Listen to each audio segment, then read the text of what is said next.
네, 오늘 우리에게 주시는 말씀 갈라디아서 5장 16절부터 26절입니다. 갈라디아서 5장 16절부터 26절입니다. 제가 먼저 읽겠습니다. 내가 이르노니 너희는 성령을 따라 행하라. 그리하면 육체의 욕심을 이루지 아니하리라. 성령을 거스르고 성령은 육체를 거스르나니 이 둘이 서로 대적함으로 너희가 원하는 것을 하지 못하게 하려 함이니라. 너희가 만일 성령의 인도하시는 바 되면 율법 아래에 있지 아니하리라. 육체의 일은 분명하니 곧 음행과 더러운 것과 호색과 우상 숭배와 주술과 원수 맺는 것과 분쟁과 시기와 분냄과 당 짓는 것과 분열함과 이단과 투기와 술 취함과 방탕함과 또 그와 같은 것들이라. 전에 너희에게 경계한 것 같이 경계하노니 이런 일을 하는 자들은 하나님의 나라를 유업으로 받지 못할 것이요 오직 성령의 열매는 사랑과 희락과 화평과 오래 참음과 자비와 양선과 충성과 온유와 절제니 이 같은 것을 금지할 법이 그리스도 예수의 사람들은 육체와 함께 그 정욕과 탐심을 십자가에 못 박았느니라. 우리가 성령으로 살면 또한 성령으로 행할 다 함께 읽겠습니다. 헛된 영광을 구하여 서로 노엽게 하거나 서로 투기하지 말지니라. 아멘. 네, 이틀이지만 이틀이 아니죠. 거의 오신 지 하루 되었지만 이렇게 집회를 많이 갖고 강의를 많이 들어서 그런지 며칠 계신 것 같은 그런 느낌이 저는 듭니다. 이번 수련회를 또 말씀으로 우리 섬겨주신 우리 김태호 목사님 마지막 시간인데 우리 나오실 때 우리 감사와 축복의 박수로 맞이하도록 하겠습니다.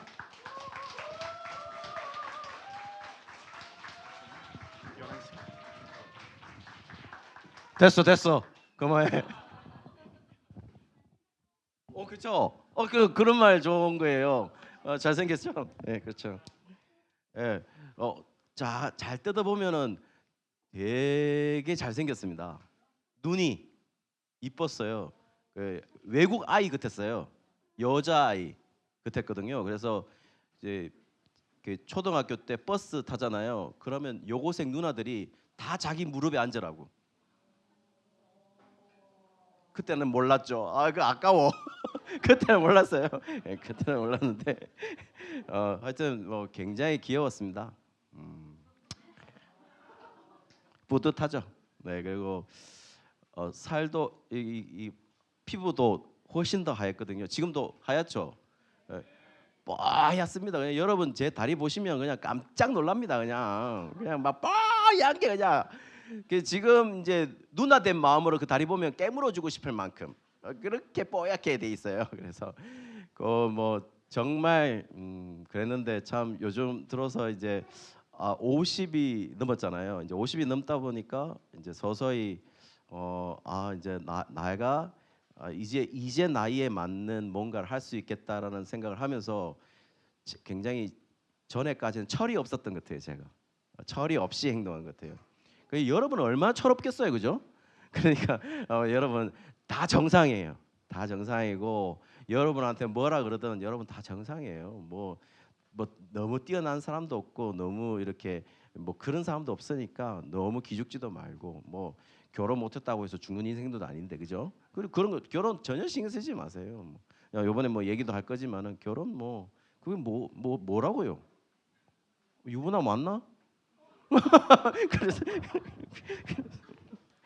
그래서 그리고 여러분 저는 여러분들이 정말 여러분들이 좋은 게 뭐냐면은 정말 제 눈치를 하나도 안 보고 잠 오면 뒤에 가 있고 물 마실 사람 물 마시러 가고 전화 받을 사람 전화 받고 이게 너무 좋아요. 제가 봤을 때는 저게 저한테 전혀 예의에 어긋나는 게 아닙니다. 저한테는 그랬어요. 제가 그때 교수 때도 처음보다 벨로 해놓으라고. 전혀 예의가 아예 잠자는 것보다 낫다고. 잠자는 것보다. 그리고 좀 최신 노래로 해놓으라고. 벨을.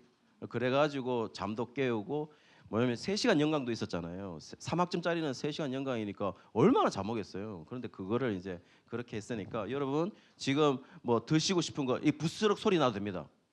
부스럭 소리 나도 돼. 괜찮아. 그런데 문제는 뭐냐면 조심스럽게 뜯지 마요. 오래 소리 나잖아. 무슨 말인지 알죠? 그냥 뜯을 때 확 뜯으라고. 무슨 말인지 알죠? 그래 다 노하우예요.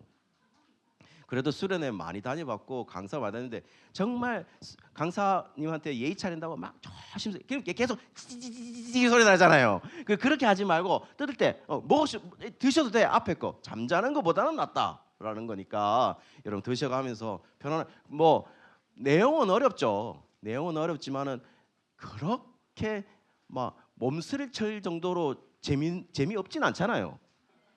그러니까 뭐 들을만 하니까 여러분이 자유롭게 여러분이 흡수할 수 있을 정도로만 편안한 마음으로 정말 편안한 마음으로 정식 예배도 아니고 집회잖아요 그냥. 그러니까 여러분 정확하게 물 마시고 싶은 사람 마시고 저기 물 부족한 사람들 물도로 갔다가 그렇게 하셔도 되고 잠 오신 분 뒤에 서서 계셔도 되고 그렇게 하셔도 됩니다. 제가 만약 여기 땅바닥에 앉아 있잖아요.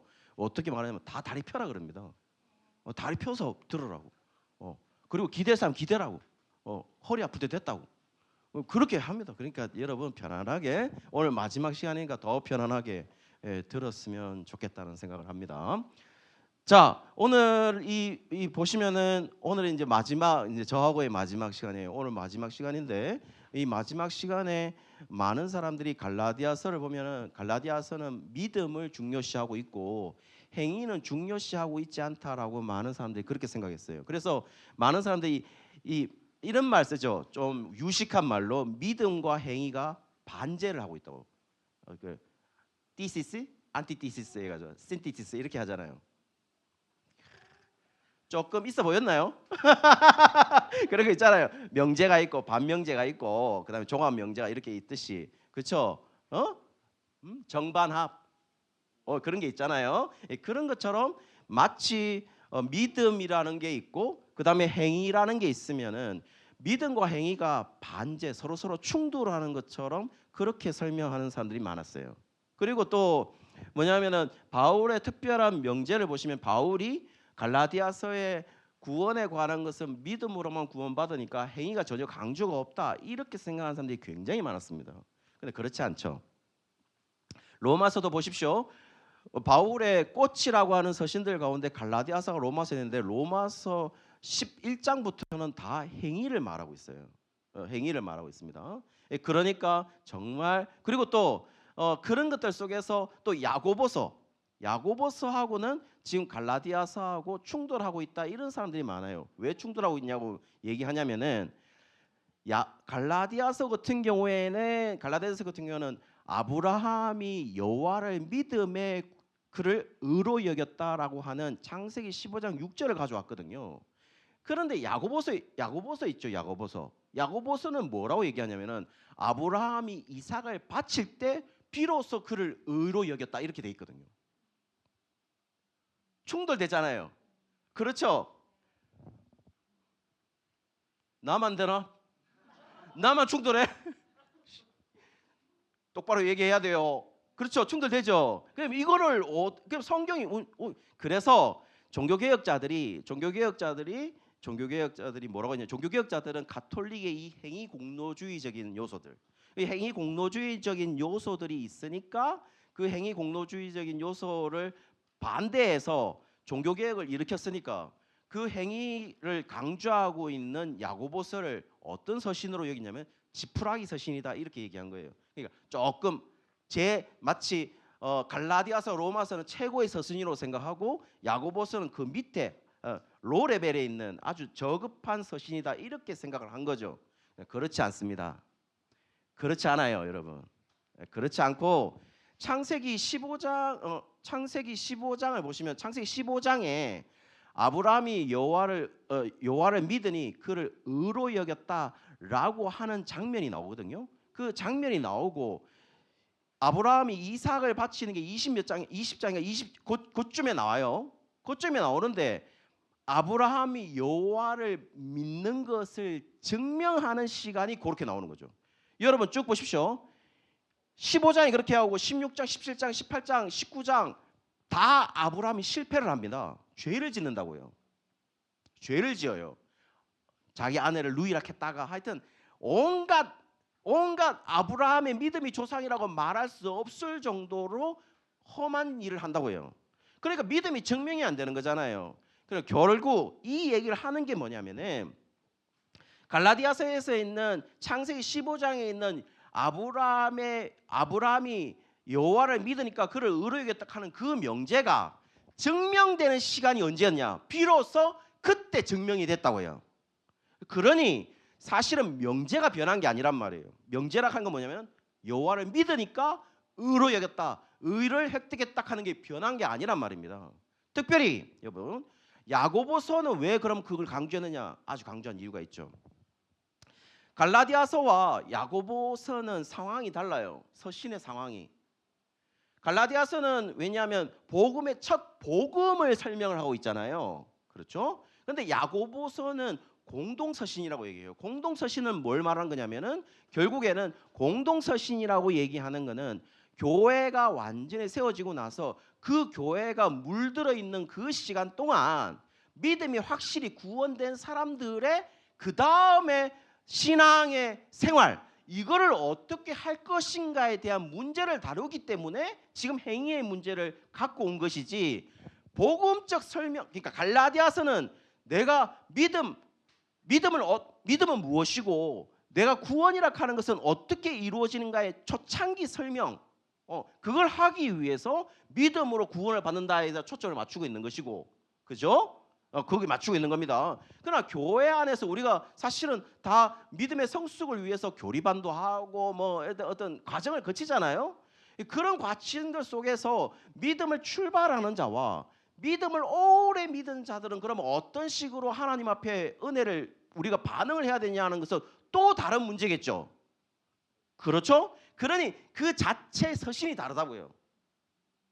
무슨 말인지 아시겠죠? 그래서 바울 서신 같은 경우 특징이 뭐예요? 다 수신자의 이름을 붙였죠.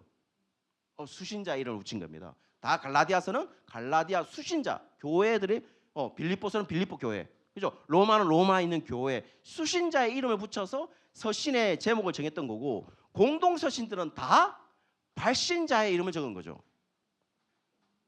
그렇죠. 보시면 다 보내는 사람, 이 편지를 보내는 사람, 이 얘기를 하고 있는 겁니다. 자, 그다음에서 중요한 거는 여러분 갈라디아서는 편지잖아요. 편지죠. 편지 맞죠? 레터예요. 맞잖아요. The letter to the Galatian이잖아요. The letter예요. letter, 편지란 말이죠. 그럼 편지는 편지의 장르가 있겠죠. 우리가 이제 요즘 편지 잘 안 쓰죠. 수기로. 여러분 쓴 세대였나? 우리는 다 수기였잖아요. 옛날 편지. 그럼 뭐예요? 처음에 to 누구누구에게, 그리고 잘 지냈나? 하면서 난 잘 지냈다 하면서 니는 어떤데? 하면서 이 사투리네. 너는 어떠니? 잘 지내고 있어? 하면서 이렇게. 그리고 나서 그게 목적이 아니죠. 그게 목적이 아니잖아요. 거기 소외된 인간들. 이거 잠깐만요. 그게 목적이 아니잖아요. 그렇죠? 그러면 편지는 어디가 그러니까 중간 부분이 내가 말하려고 하는 편지겠죠. 그리고 더 어디가 갈수록 제 구조에 따라서 내가 적으려고 하는 걸 요게 중간 부분에 첫 번째 넣을까 아니면 중간 부분 넣을까 마지막 부분 넣을까, 어떻게 빌드업을 잘해가지고 내가 말하려고 하는 걸 여기다라고 딱 집어서 편지의 구조가 있단 말이에요. 내가 말하려고 하는 초점이 있다는 거죠. 편지 장르라 하는 게. 그렇죠? 여러분 편지 장르를 잘 생각해 보세요. 써봤잖아. 여러분은 이메일 세대 아니란 말이야. 이메일 세대겠네요. 그렇죠?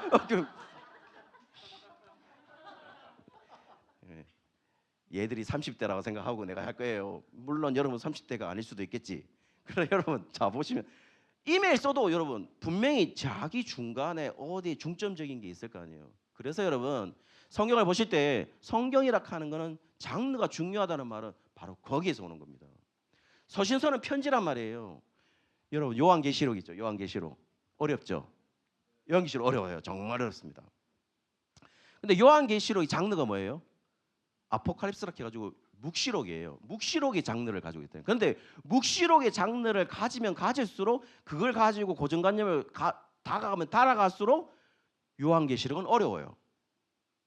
근데 요한계시록은 정확하게 밝혔어요. 내 장르가 뭔지를. 뭐라 밝혔냐면 내가 7교회에 보내는 편지라고. 내가 지금 없는 말 하고 있는 거예요? 없는 말 하는 거 알잖아요. 네, 그래도 교수까지 했는데 이 정도는 할 거 아니에요. 그렇죠? 그 편지야. 그러면 편지란 말은 편지라고 생각하고 한번 읽어보세요. 그럼 읽으면은 적어도 발신자들은 알아들었을 거란 말이에요. 수신자가 알아듣게 발신자가 적었겠죠. 그럴 거 아니에요? 사도 요한이 이 7교회 성도들이 알아먹게. 근데 왜 코드화 시켰냐? 왜 묵시라는 이걸 코드란 말은 어떻게 이거를 암호화 시켰냐는 거죠. 우리는 암호 해석을 해야 되는 거니까. 그죠? 그렇죠? 암호 해석을 왜 하게 되냐? 요한계시록 자체가 로마의 입장에서는 불언 문서일 거 아니에요. 그렇죠? 그럼 불언 문서면은 이것 때문에 잡히면 안 되잖아요. 그러니까 사도 요한이 다 코드화 시켰던 거예요. 그 코드화 시켰는데 적어도 수신자인 제1 독자들 이걸 가지고 말하면 the original reader라고 얘기죠. 첫 번째 원독자들은 이거를 알아들었단 말입니다. 그러니까 편지를 받는 사람의 입장에서는 코드화 돼 있을 뿐이지, 그러니까 암호화 돼 있을 뿐이지, 묵시라는 장르를 가지고 이거를 상징어로, 그러니까 상징화 시켰을 따름이지 이거를 풀어버리면 정확하게 알아들었다는 거죠. 그렇죠. 그러니 여러분 왜 중요하냐? 모세오경은 뭐예요? 모세오경은 모세오경이에요. 토라예요. 토라. 율법서란 말이죠. 그 다음에 뭐 사무엘 하라든 이런 거 다 역사서예요. 역대기상하 이런 거 역사의 장르를 썼다는 거죠. 복음서는요, 복음서라는 장르를 적었다는 겁니다. 신약에도 역사서가 있죠. 사도행전요. 사도행전이 역사서, 그러니까 역사적 관점에서 읽어야 된다는 거예요. 역사적으로 적었다는 거예요. 역사적인 어떤 장르를 가지고 도구를 가지고 적었다는 겁니다. 그러니까 여러분 이게 서신서라고 얘기하는 거는 그 서신서가 또 적어진 시대가 왜 그렇게 중요하냐? 그 시대에 따라서 그 시대적 배경에 의해서 지금 복음을 전파하고 있는 거니까 당연히 시대적 배경이 중요하겠죠.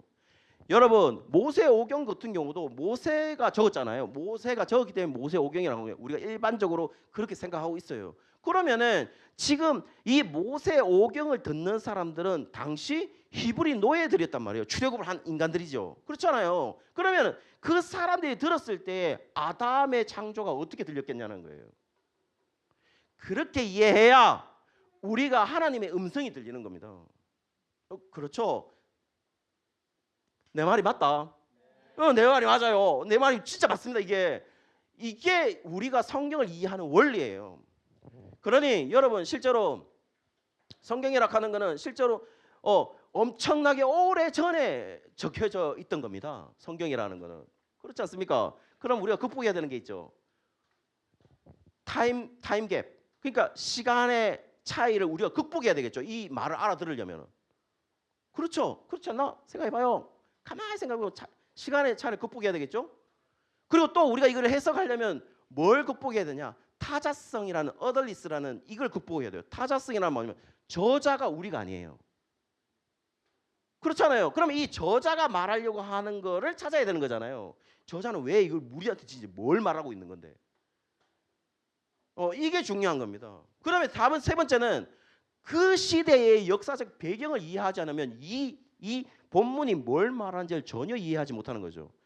다시 말씀드리면 야고보서와 갈라디아서가 두 개 다 교리가 충돌하는 게 아니고 이런 것들 다 이해해 봤을 때 큰 틀에서 충분히 같은 얘기를 하고 있는 것이라고 우리는 생각할 수 있다는 겁니다. 아까도 얘기했다시피 어떤 차이가 있다고요?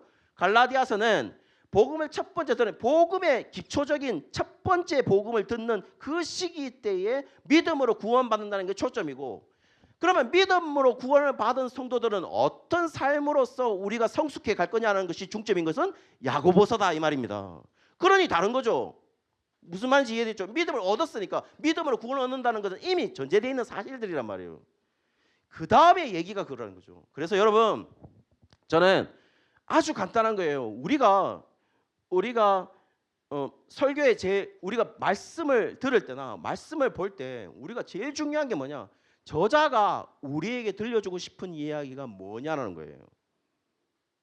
그 얘기를 듣지 않으면은 우리 변화되지 않습니다. 변화되지 않습니다. 우리 변화 안 돼요. 우리를 변화시키는 것은 하나님 말씀밖에 없죠. 그렇죠? 여러분, 아무리 좋은 말이고 아무리 감동적인 말을 들어도 사람은 변화되지 않습니다. 눈물 한번 흘리고 말 뿐이지. 여러분, 실제로 여러분 이거 있어요. 감동을 주는 유튜브에 감동 하면서 처음 보면 동영상 엄청나게 눈물 흘리는 감동이 엄청나게 많습니다. 그거 듣고 내가 이래야 되겠다. 내가 변화됩니까? 변화 안 됩니다. 그런 게 있어요. 유튜브에 아버지 뭐 누구의 아빠 누구입니다라고 하면서 이거 뭐 아버지한테 꼭 뭐 잘하십시오. 뭐 보면 동양생명 뭐 광고고 뭐 이래요. 그러면 그렇게 있으면 내가 그 감동적이게 보면 그 아버지한테 꼭 이제 전화해야 되겠어요. 그때는 전화하고 싶지. 그러고 나서 전화하나? 전화 안 해. 전화 안 합니다. 우리가요 애를 놓잖아요. 제가 애를 낳았을 거 아닙니까? 제가 놓는 건 아니죠. 여러분 애를 낳으면 감동적이잖아요. 그러면 그때는 엄청나게 잘해줄 거겠죠. 너무 힘든 거예요. 그리고 동영상 봐. 그러면 막 엄청나게 이 산모가 힘들어가는 과정 속에서 나가지고 내가 잘해줘야겠지. 그때뿐입니다. 그때뿐이야. 그러니까 결혼하지 말라고. 알았어. 하고 싶은 사람 하고. 그런데 다시 말씀드리면 결혼이 우리는 목표가 아니에요. 결혼 목표가 아니란 말이에요. 너무 뭐 어떤데?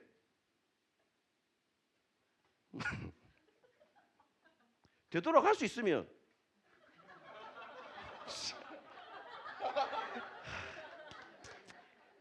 그래. 자, 그런 겁니다. 그렇다면 이제 그런 위주로 쭉 생각해 보면 이제 시작하는 게 5장 16절입니다. 한번 보실까요? 5장 16절에 보시면 오늘 저렇게 돼 있어요. 자, 한번 보십시오. 명제를 보십시오. 명제. 저기 딱 돼 있는데 내가 이르노니 너희는 성령을 따라 행하라 이렇게 돼 있어요. 맞죠? 성령을 따라 행하라. 그리하면 육체의 욕심을 이루지 못한대요. 그렇게 되죠. 자, 그러면 저 명제를 보면은 또 다른 명제가 하나 자동적으로 튀어나오죠. 저 조건문이잖아요. 뭐뭐 하면 뭐뭐다 이렇게 돼 있잖아요. 그렇게 돼 있지 않나요? 그러면 조건문이잖아요. 처음 조건문이면 저 반대되는 이야기도 나오겠죠. 반대되는 이야기가 뭐예요? 내가 이르노니 너희가 성령을 따라 행하지 아니하면 육체의 욕심을 이룬다 이 얘기를 하는 거죠. 그렇게 돼 있다는 거예요. 그래서 여러분 우리 이제 조금 아시는 분들 있죠? 아시는 분들이 그리심산하고 에발산 있잖아요. 그리심산은 어떤 산이냐면 축복을 선포한 산이고 에발산은 저주를 선포한 산이에요. 자, 여러분 이제 손 들어볼게요. 어느 산에 가고 싶어요? 그리심산에 가고 싶죠? 그리심산에 가고 싶어. 그리심산에 가고 싶잖아. 그러니 기독교 식육점들, 기독교인이 하는 모든 식육점들 에발산 봤어요? 에발산 없습니다. 왜냐하면 저주를 선포했으니까. 다 그리심산이라. 모든 기독교의 업체들은 에발산 단 한 군데도 없습니다. 그리심산은 많아요. 많죠? 출판사도 그리심이 있어. 그럼 왜 그리심이 있을까요? 처음부 다 축복을 선포한 산이니까 거기 그리심이 좋다고 생각하는 거죠. 그런데 자동적으로 이쪽 지파는 여기다 쏘고 이쪽 지파는 여기서 그러면 내가 만약에 내 지파인데 내가 에발산에 쏘라고 하면 에이씨 왜 우리한테는 저주 선포한 산에 쏘라해요 하면서 그랬을 거 아니에요. 또 나만 그러나? 그렇지 않잖아요. 그렇게 생각할 건데 유대인들은 그렇게 생각 안 했다고. 뭐로 생각했다고요? 자동적으로 너가 이렇게 하면 복이 있으리라고 선포를 받을 때 뭐까지도 알아듣는다고요? 너가 이렇게 하지 않으면 저주가 있을 것이다 라는 것으로도 알아들었다는 겁니다. 저주를 선포하는 곳에서도 네가 이런 식으로 범죄하면 너가 저주가 있으리라고 선포되었을 때 어떻게 알아들었냐? 네가 이렇게 이 범죄를 저지르지 않는다면 너에게 복이 있으리라는 것으로 알아들었다는 겁니다. 그러니 그리심산과 에발산은 어떤 식이죠? 축복과 저주가 함께 공존하는 곳이었다는 겁니다. 그러니 여러분 막 이런 거 가지고 뭐 설교 속에 우리가 어디에 서야 되겠습니까, 여러분? 그리심산을 서야 되지 않겠습니까? 이게 다 그래 뭐 대충은 받아들일 수 있을 것 같긴 해요. 그러나 정확한 저자가 이거를 기록하고 있는 목적하고는 굉장히 멀다는 겁니다. 그렇죠? 은혜 받을 수는 있겠죠. 그러나 제가 말씀드리지만 성경적은 아닙니다. 그러니 우리는 실제로 우리를 변화시키고 있는 것은 뭐냐면 하나님의 말씀이지 인간이 자기가 말하고 싶은 거를 말하는 게 아니에요. 설교도 우리가 말하고 싶은 게 아니에요. 독자들을 보고 말하는 게 아니에요. 독자들 중심이 아니라고요. 독자들 중심이 딱 보면요, 제가 유부남이잖아요. 유부남한테 얘기하는 거 갑자기 뭔가 유부남에 대해서 이 시험들 말을 하게 될 거 아니에요. 성경은 그런 말이 있거든. 그러면 뭐 예를 들어서 결혼하면 저주를 받을 거다 하면서 그걸 말하는데 얘 지금 결혼했어. 그런데 성경이 그렇게 말하고 있으니까 말해야 될 거 아니야. 결혼만 하면 저주 받는데 하면서 이렇게 얘기해야 될 거 아니에요. 그러면 뭐가 신경 써요? 야가 유부남인데 이 말하면 신경 쓸 거 아니에요. 그러면 독자 중심으로 내가 변형하게 되겠죠. 이해되시나요? 그게 설교자의 마음이에요. 그런데요, 그렇게 전하면 안 된다는 겁니다. 그렇게 전하면 안 돼요. 그러니까 내가 전하고 싶은 이야기를 전하면 안 되는 거죠. 설교는 결국 하나님이 여러분에게 여러분의 상태와 상관없이 하나님이 말씀을 전하고 싶은 이야기를 들을 때 결국 우리가 변화가 되는 거죠. 그렇죠? 인간의 말은 여러분 위로받을 수 있어요.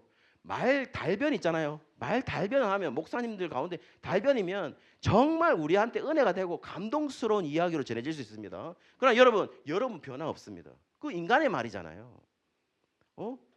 그리고 조금 말이 좀 하고 그리고 또 키도 안 크고 얼굴은 뽀얀데 막 소리 지르면서 뭔가는 못하는 것 같은데 뭔가는 또 얘기하고 그러면서 저 사람이 그래도 하나님 말씀으로 전하려고 애를 쓴다. 그게 정말인 거죠.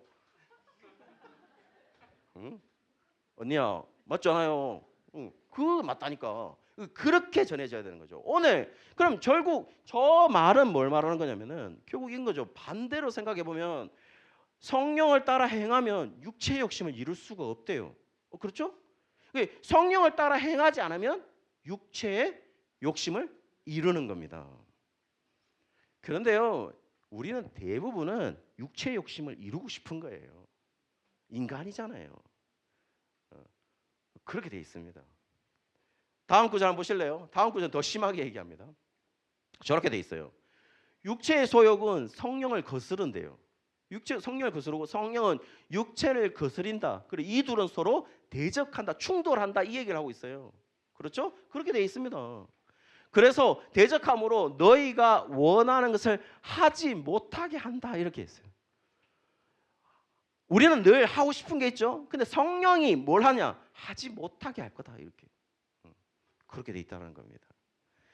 여러분, 자 그러면 저 말은 우리가 뭔가를 하고 싶어도 성령이 하지 못하게 하네. 우리는 어쩔 수 없나? 이 얘기를 하고 있는 게 아닙니다. 바울은 이 얘기를 하고 있는 게 아니에요. 그 얘기를 하고 있는 겁니다. 다음 구절 한번 보실래요? 다음 구절 보시면 이렇게 돼 있어요. 너희가 만일 성령의 인도하는 바가 되면 율법 아래 있지 아니하다 이렇게 돼 있습니다. 이 말이 중요한 거죠. 이 말이 중요한 겁니다. 여러분 이런 겁니다. 자 이쪽 사람들 다 저를 한번 보시고 이쪽 사람 다 보고 있나? 보고 있네요. 이런 거죠. 저 사람은 법 없이도 살 사람이야라고 하는 사람들 있죠. 법이 없습니까 그러면?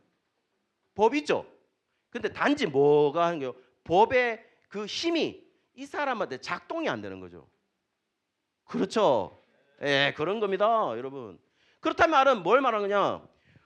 우리가 있잖아요. 우리가 율법 아래 잡혀 있다는 말은 제가 옛날에 중고등부 애들한테 갔는데 중고등부 애들 가운데 부장 집사님 딸이 있었어요. 중 3학년짜리가 부장 집사님 딸이 있었어요. 그래 같이 이제 식사가 아니죠. 뭐 수박을 먹는데 수박을 어떻게 먹냐면은 수박 우리가 보통 어디까지 먹어요? 빨간 부분만 먹죠. 얘는 껍질이 투명할 때까지 먹는 거예요. 내가 깜짝 놀란 거죠. 야, 니는 왜 이래 먹노? 이 물었어. 구미였으니까 사투리 썼을 거 아니야. 니 왜 이래 먹는데? 하면서 물었어요. 왜 이렇게 먹냐? 부장집사님이 아버지인데 아버지가 가만히 안 놔둔다는 거예요. 어떻게 음식을 이래 먹냐 하면 이렇게 먹어야 된다고 하면서. 근데 그 자리에서 수박을 먹었어요. 수박 먹고 먹는 자리에서 계곡에서 먹고 있었거든. 계곡에서 먹고 있는데 놀러 가가지고 먹는데 반틈 먹었어요. 수박이 걸어줘야 되겠네. 갑자기 화가 나네. 그래서 수박이 이렇게 생겼어요. 이렇게 생겼는데 이제 여기가 빨간 부분이잖아요. 그죠? 그리고 나서는 요까지 먹었어요. 시킨 대로 하라 하면서 내 시킨 대로 하라 하면서. 근데 요까지 먹고 버리라. 애가 부들부들 뜨는 거예요. 진짜. 중학생 애가 아빠한테 혼나는데요. 아니,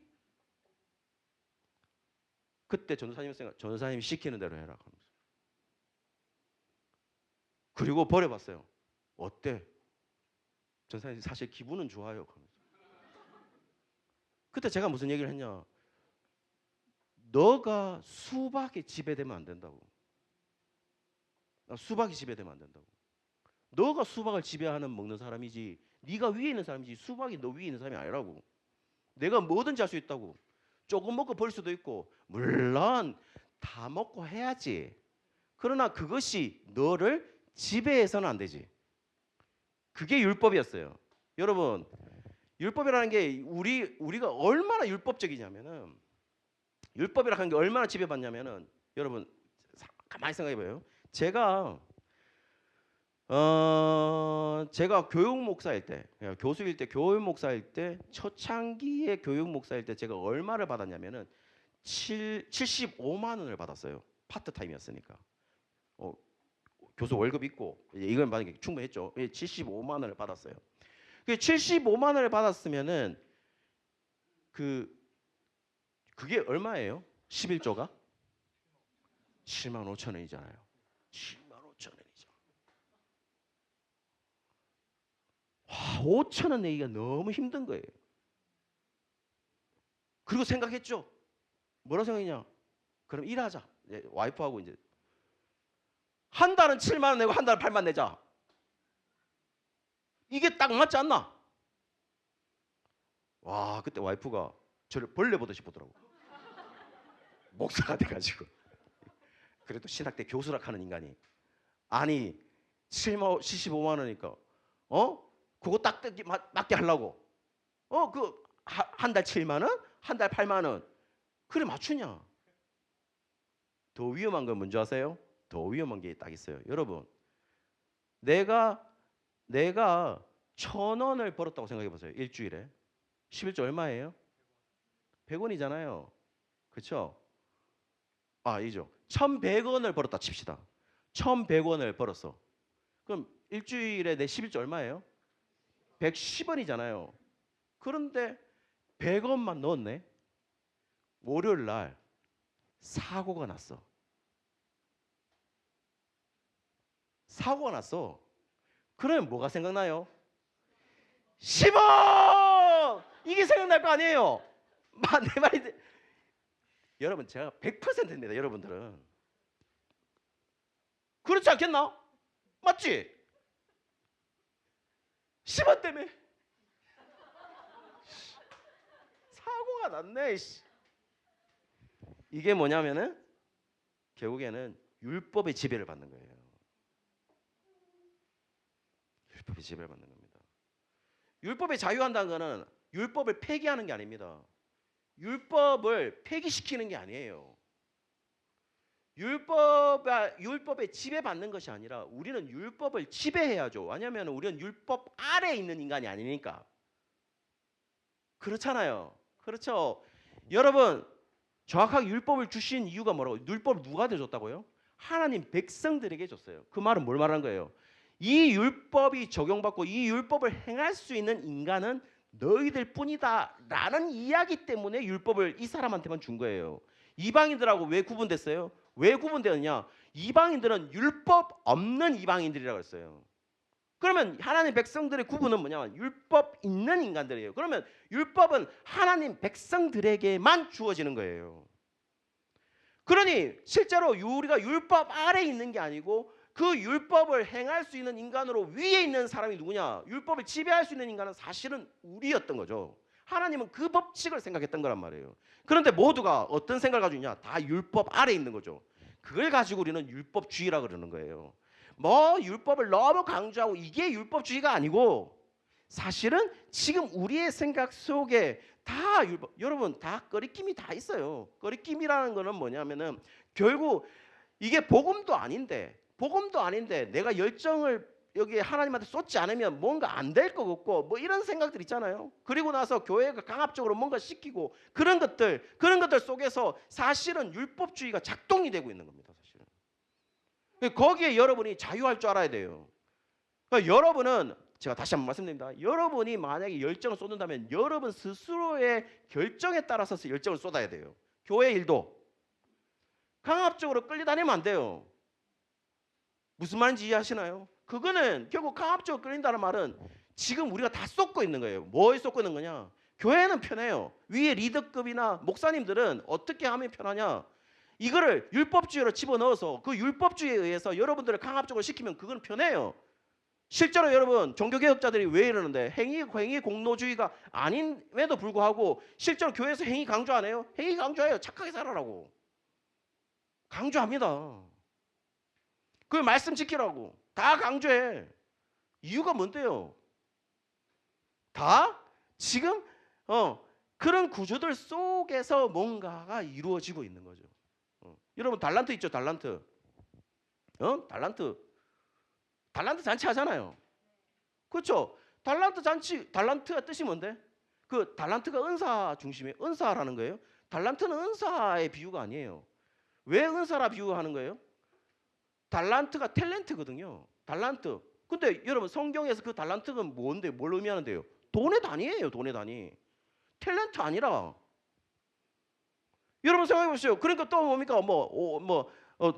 5달란트 준 사람하고 2달란트 준 사람하고 다르게 그러니까 다르게 줬으니까 봐라 재능도 은사도 다르게 주는 거다. 이런 이따위 말을 하는 사람들이 있어요. 무슨 근데 그 2달란트 하는 사람들이 다 뭐 했는데요?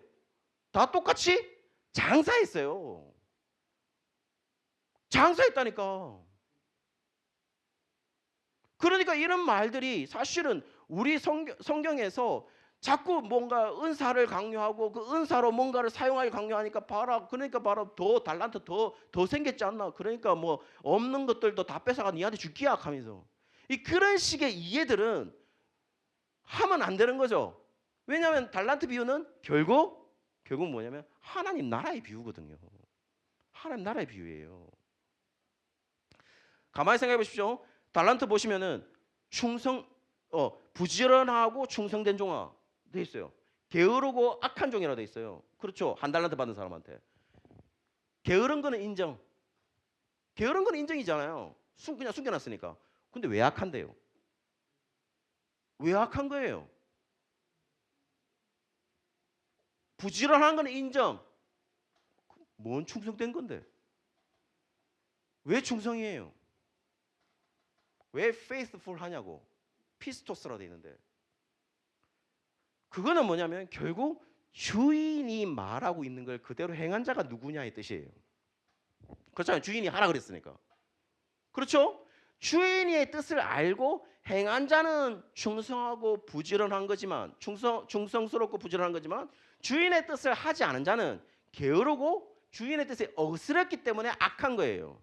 그러니까 한 달란트는 악한 겁니다. 그러니 그 비유를 하기 위해서 얘기하고 있는 거죠. 그래서 한마디로 말해서 하나님 나라는 누가 갈 거냐 라는 것을 얘기했을 때 결국 주인의 뜻을 따르는 자가 갈 거다라는 얘기를 하기 위해서 달란트 비유가 있는 거예요. 그러니까 우리가 사실 달란트 잔치한다 또 가가지고 강남교회도 하시는지 모르겠는데 주일학교 애들이 목사님이 얘기하는데 그거 성경적이 아니랍니다. 이런 말 하지 마요. 그런 말 하면 안 돼. 그러니까 우리가 자세히 그냥 들으라고 듣고 하라고요. 듣고 하시라고. 그러니까 이거는 사실은 달란트 잔치라는 게 애들이 뭔가를 착한 일을 해서 여러분 달란트 왜 줘요? 달란트 왜 줘? 다 행위 공로적인 거잖아요. 주일학교 교사 해본 사람들 다 알잖아. 다 사기치는 겁니다. 사실은 우리가. 애들 뭐 성경 읽어왔나? 달란트 몇 달란트? 뭐 이렇게 하잖아요. 이게 행위 공로주의적이에요. 그거를 반대해가지고 나온 게 종교개혁자들 우리 개신교인데 우리는 그따위 짓을 하고 있는 거지. 야, 씨, 여러분 회개 엄청나게 해야 됩니다. 지금 우리는 지금 여러분 나이대가 주일학교 교사들의 피크인 나이대들이거든요. 결혼도 못해, 쓸모 있지. 주일학교 교사 하는 거지. 왜냐면은 결혼한 이 사람들은 주일학교 교사도 쉽지 않거든요, 사실은. 왜냐면 자기 집 신경 써야 될 사람이 엄청나게 많단 말이야. 그러니 여러분은 신경 쓰는 그래, 네 자식도 없는데 얘는 신경 써라. 그럼 우리 주일학교 교사들 엄청 많이 합니다, 정년부들이. 이유가 뭔데요? 그런데 우리는 다 거기에 있으면서 달란트 잔치를 본단 말이죠. 다 성경적이지는 않아요. 다시 말하지만 또 가가지고 성경적이지 아니랍니다 하면 안 됩니다. 이런 말 하면 안 돼요. 제가 말씀드리고 뭐냐면은 이 본문이 지금 우리에게 얘기하는 것이 뭔지를 여러분은 그냥 알고는 있으라는 겁니다. 알고는 있어야 된다. 그래서 그런 이야기들 어쨌든 율법 아래 있지 않기 때문에 우리는 율법이 존재하지만 율법이 우리를 좌지우지하는 것은 아니다. 그러니까 율법이 기준이 돼서는 될 수 없다라는 얘기를 하고 있는 거예요 지금. 그럼 뭐가 기준이 되는데요? 성령이 우리에게 얘기하는 것이 우리한테 기준이라고. 그렇죠? 그 얘기를 지금 하고 있다는 겁니다. 자, 그래서 다음 한번 보실래요? 그러면서 이게 이제 관건인 거죠. 육체의 일은 분명하대요. 그러니까 육체가 바라고 있는 거는 클리어하다는 겁니다. 이게 우리가 애매하지 않다는 겁니다. 여러분, 우리가 애매하다는 거는 다 속는 겁니다. 왜 속는 거냐? 내가 이 일을 했는데 이게 하나님의 일인지 여러분 제가 더 솔직히 말해볼까요? 압니다, 여러분. 알아요. 내가 어떻게 해야 되는지. 저는 여러분 다 안다고 생각해요. 왜? 여러분 다 성령이 이끄시는 대로 살려고 하는 그런 의지들이 여러분 여기 있는 사람들 저보다 훨씬 충만해 있는 저와 똑같은 하나님을 믿고 있다면 여러분 다 압니다. 단지 우리가 썩고 있는 거죠. 이렇게도 하나님이 이렇게도 이끌지 않을까? 라고 생각하는 거죠. 아는데 여기인데 이런 거예요. 내가 결혼한 여자가 있어. 있어요? 실제 그러면 안 되겠네요. 없어요? 없어요? 상태 괜찮은데? 왜 없어? 왜 없어? 괜찮은데? 예를 들어 보세요. 예를 든 겁니다. 못생겼어. 잘생겼어. 위험해 얘는. 그런데 안전해. 하나님이 알아. 나는 이미 안전하지 못한 게 아니고 얘는 아니고 얘라는 걸 알고 있어. 그런데 우리 마음은 어때요? 그렇지. 그게 문제라. 그게 문제라고. 우리 지금 비유를 아주 간단하겠지만 우리 사실은 안단 말이에요. 모른다 하지 마요. 모른다 하지 마. 모르지 않아. 모르지 않다고. 왜냐하면 육체의 일은 클리어하다 이렇게 돼 있단 말이에요. 명백한 거예요. 그 육체의 일 쭉 보십시오. 우상 숭배하고 주술하고 원수 맺는 거고 분쟁, 시기, 분냄, 당짓는 거, 분열함, 이단, 투기, 술 취함, 방탕함 그와 같은 것을 너희가 경계하는 거지. 경계하노니 이런 일을 하는 자들은 하나님 나라 유업을 얻지 못하는. 다 저기 보시면 저거의 특징들이 뭔지 아세요? 다 모든 특징들 다 자기 기준을 가지고 있다는 거예요. 그렇죠? 자기 외에 아닌 건 아닌 거예요. 다 자기 기준에서 판단되는 것들입니다. 자세히 한번 보십시오. 자기 기준에서 아닌 것을 판단하는 겁니다. 당짓능을 분열하는 건지 전부 다 자기 기준을 가지고 행하는 죄들인 거예요. 그 결국 내가 기준이 되는 것들은 다 저런 거예요.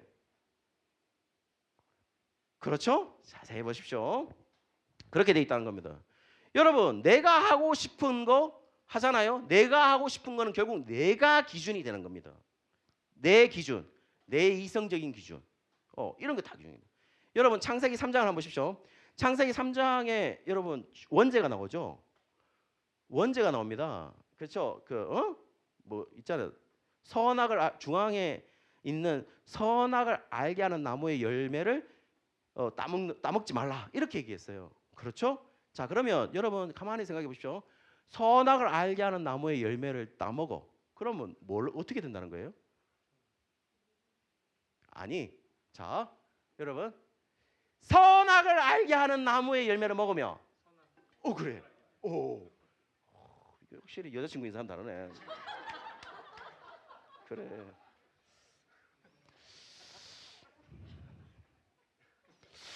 상태가 그렇게 좋지는 않은데 어떻게 되지? 그래 어쨌든 생각해 보면 선악을 알게 하는 나무의 열매를 먹으면 선악을 알게 되는 거죠. 무엇이 선이고, 그렇죠? What is good?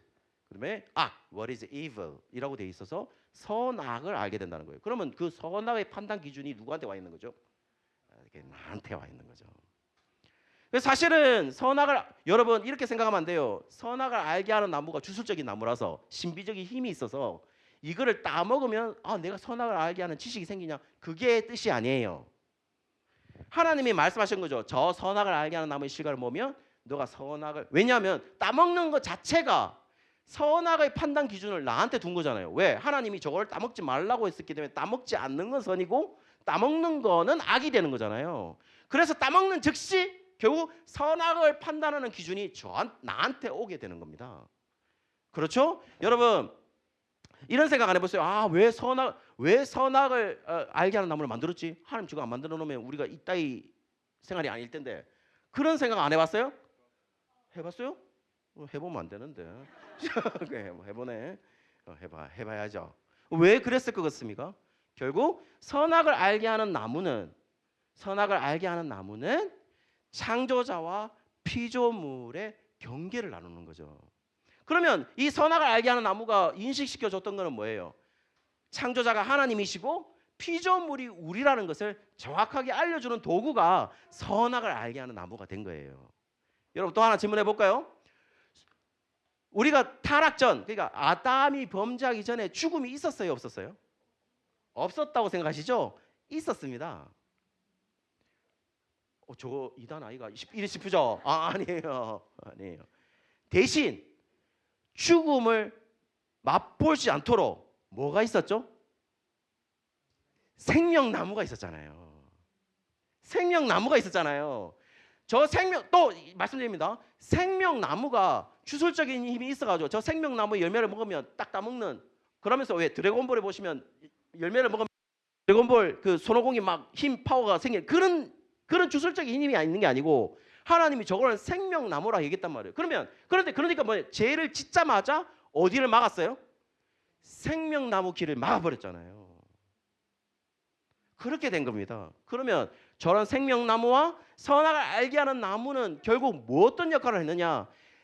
창조자와 피조물을 경계를 확실하게 두면서 하나님과 피조물의 관계가 어느 것이 정상이냐 하는 것을 보여주는 것이 선악을 알게 하는 나무고 생명나무의 역할이었어요. 근데 그거를 깨버린 거죠. 그걸 깨버렸단 말은 어떤 관계가 깨어진 거죠? 하나님과 아담과 하와의 관계가 깨어지게 만든 거예요. 그 사단이 뭐라 속였어요? 너가 하나님 같이 된다. 결국 이런 모든 판단의 기준을 인간으로 가져온 것이 바로 원죄란 말입니다. 이 엄청난 거였어요. 실제로 이게 왜 엄청난 죄냐? 하나님 같으면 내가 하나님이에요. 어떻게 하고 싶으세요? 에이, 좋아, 오케이, 한번 봐줄게. 원죄 없어져. 이러고 싶지 않아요?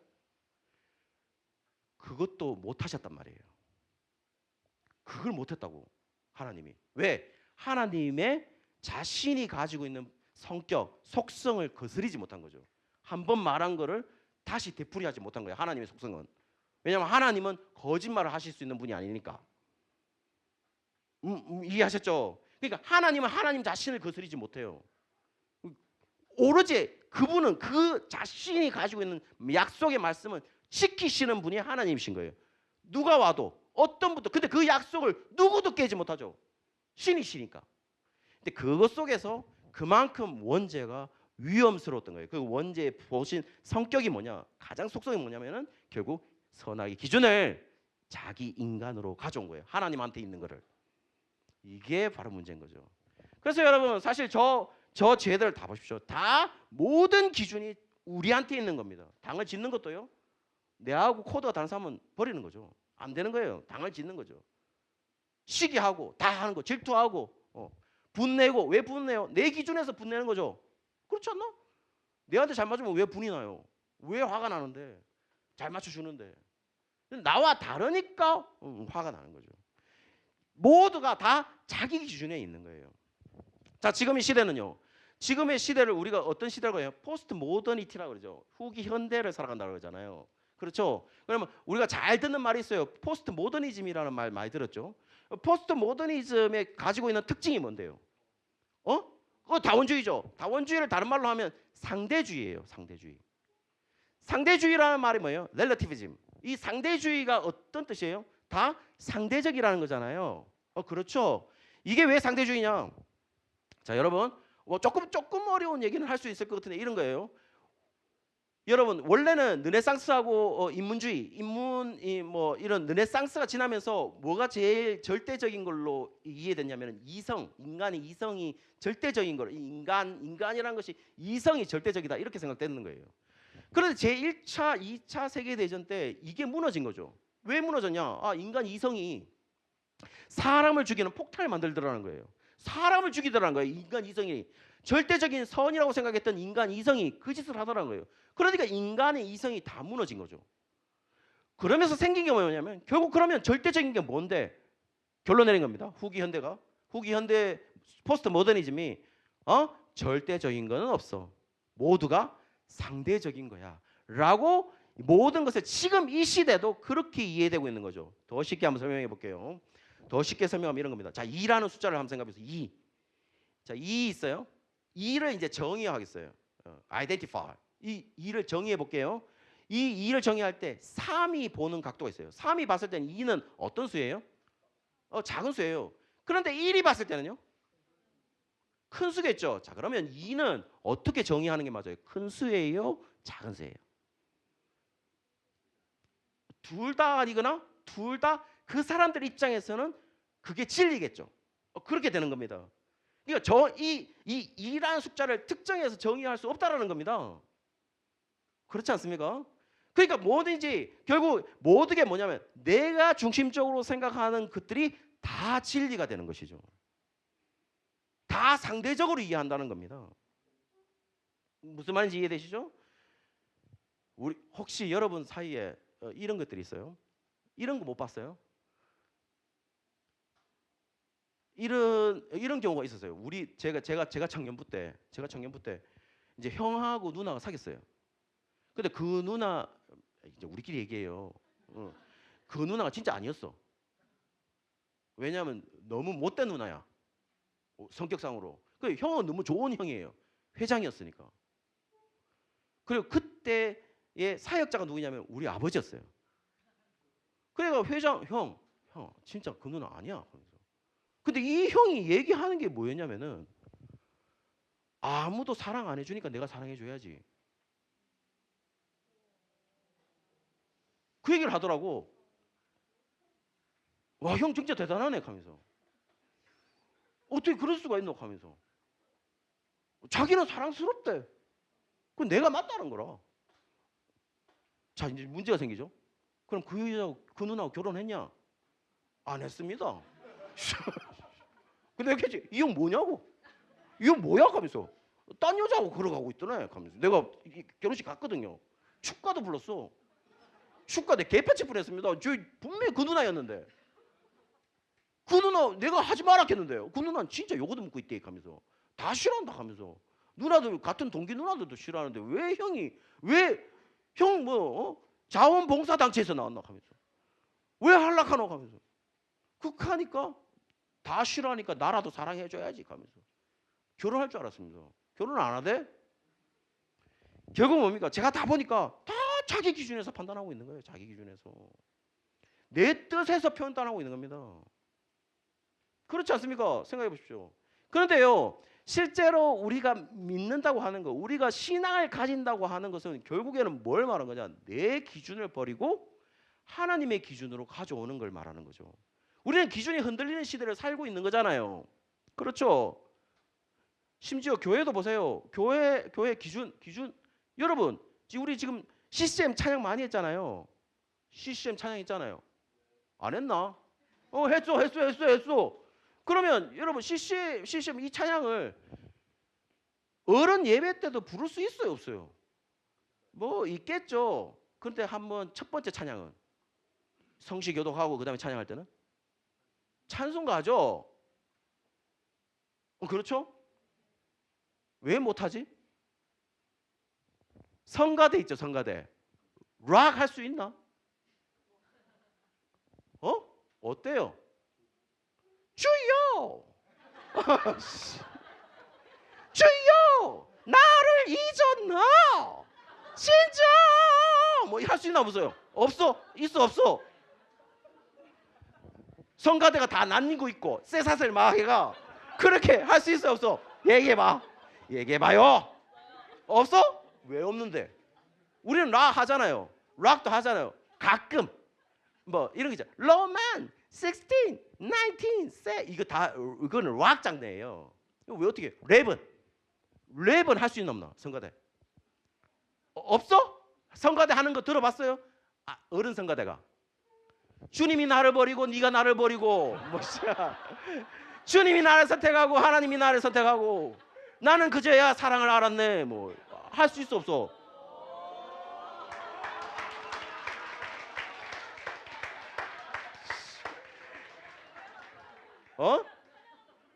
뭐라고? 잘하지. 잘합니다. 지금은 연습을 안 해서 내가 못하지. 근데 찬양 진짜 잘했어요. 그러니까 뭐라고 하냐면은 옛날에 제가 그 내일교회 이제 본교회 했잖아요. 지금 작년까지 사귀었던 그 내일교회 테너 3인방이 있어요. 비전공한 테너 3인방. 그게 저였습니다.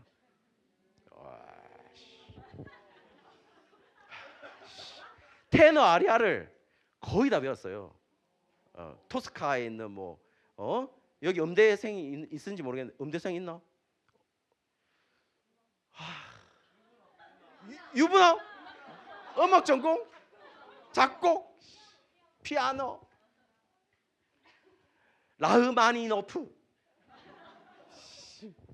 어쨌든 여러분 어때요? 그 목사님은 이거 할 수 있어 없어요? 아세이 할렐루야 유세이 아멘 해볼까? 아세이 할렐루야 유세이 아멘 할렐루야 할 수 있나 없나? 바클 할렐루야 이거 저거 바클 할렐루야 아멘 할 수 있어요 없어요? 있을 것 같아? 나는 할 수 있을 것 같죠. 목사님은 할 수 있을 건데 우리는 못할 것 같다 이거죠. 그렇죠. 우리는 그런데 하나님을 찬양하면 이게 가능하지 않을까? 그런데 가능하지 않거든요. 여러분 피아노 있죠. 피아노가 사실 성스러운 악기처럼 생각됐잖아요. 근데 사실은 피아노가 성스러운 악기가 되는 게 1980년대 이후부터입니다. 피아노도 사실은 속된 악기예요. 집시들의 악기라 해가지고 세속적 악기라고 생각했어요. 다 뭐예요? 오르간 아니면 풍금 다 그 악기였어요. 여러분 드럼 이게 언제부터 이 증폭하면서 옛날 트랜지스터 이거 나오면서 이게 언제부터 증폭하면서 이게 여러분 대배 시간에 드럼 요즘 치잖아요. 우리 때는 기타도 못 쳤어요. 어디다 세속적 악기를 가지고 대배에서 시비해서 치냐고 그랬습니다. 근데 지금은 어때요? 다 치죠. 왜 풀렸지? 뭐가 맞는 걸까? 왜 틀린 거야? 기준이 뭐예요? 기준이 뭔데요? 저는 이게 되냐 안 되냐의 문제가 아니라 저는 이런 기준들이 제대로 알지도 못하면서 교회가 이거는 맞니, 이거는 안 맞니라고 선택을 하더라는 거예요. 아무런 기준 없이. 내가 생각할 때 저건 안 될 것 같다라고 생각하면서 그냥 막 애들한테, 청년들한테, 고등부들한테 그렇게 때리 넣는 거죠. 그렇게 하면 안 된다는 거죠. 성경적이지 않잖아요. 그렇잖아요. 성경적이지 않아요.